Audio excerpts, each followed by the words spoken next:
A chasse is a basic step where you slide your foot in a demi-plié from one position to another. They are used throughout ballet class and in pretty much any ballet performance. If you know how to do a plié, you'll find these very easy to learn. In this video, I'll show you step by step how to do chasses correctly. Let's do it. A chasse can be performed in three directions: to the front, to the side, and to the back. In any of those directions, you can start in one of three starting positions. So you can start in fifth, in third, or in first. I'll explain how to do each direction from fifth, because that is by far the most common way to do it, but I'll provide visual reference to doing chasses from the other two positions. Let's begin with a chasse front. Start with your feet in fifth position, plié, slide your front foot out into fourth position, then shift your weight forward, stretch both knees, and point your foot.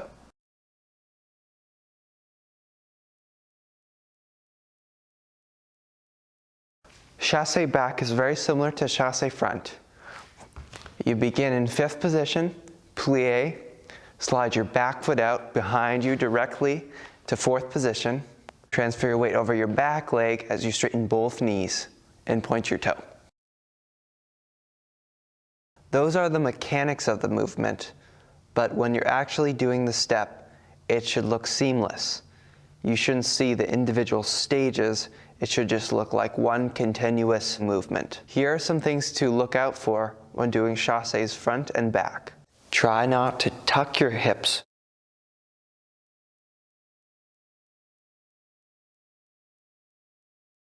Try not to tilt your hips.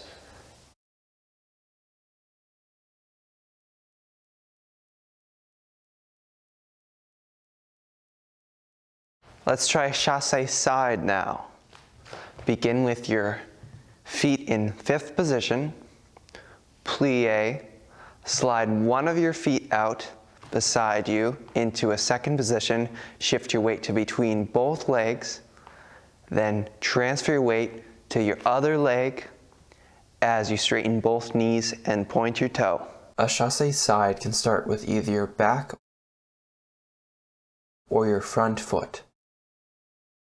Here are some things to think about when doing chasses to the side. Try to keep your heels in line with each other. Keep your hips level.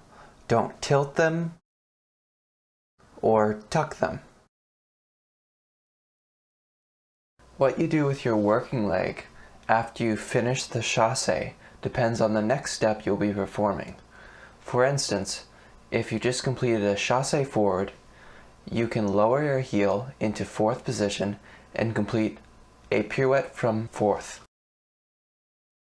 Thanks for watching. Remember that the more you practice, the better you'll be. Enjoy dancing. If you like this video, give it a thumbs up. If you love ballet and want to learn more, consider subscribing to the Swan Puddle channel.